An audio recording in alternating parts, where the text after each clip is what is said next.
For this one, instead of having a single rational expression, we actually have two rational expressions that are multiplied together. Rational expressions are just fractions that have some algebra in them, so they got some x's.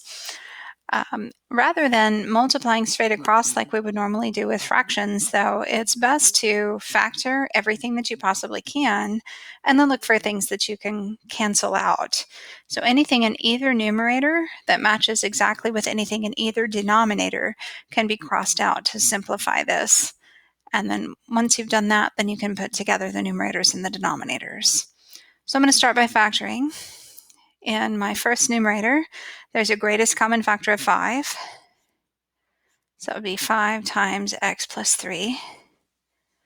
In the denominator, I've got a 25. 25 can be rewritten as 5 times 5. And I like that because I see that there's a 5 in the numerator already. So then I've got a times sign. And the second fraction, my numerator is linear already, so there's not going to be anything I can do to simplify that one. I'm just going to leave it as x minus 2. But the denominator is quadratic, so I could factor that one.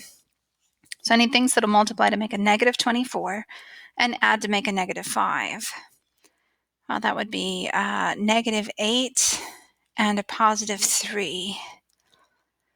So now that I've got everything factored, I can look for common factors in either numerator with either denominator.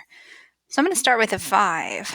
I've got one 5 in the numerator, and I've got two 5s in the denominator, but I can only cross out one of them. I see that I've got an x plus 3 in the first numerator, and there's an x plus 3 in the second denominator. I can cross out anything from either numerator with either denominator, as long as I only cross it out on a one-for-one basis.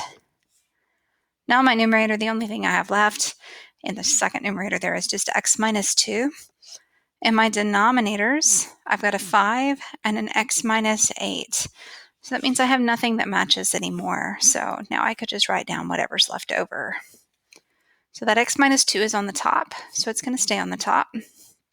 On the bottom, I've got a 5 times an x minus 8. I'm just going to write it as 5 times x minus 8. For problems like these, it's not necessary to multiply that out. It's actually preferable if you leave it in its factored form. So this one would be my simplified version after multiplying. Now you try number 6 and answer on the Google form.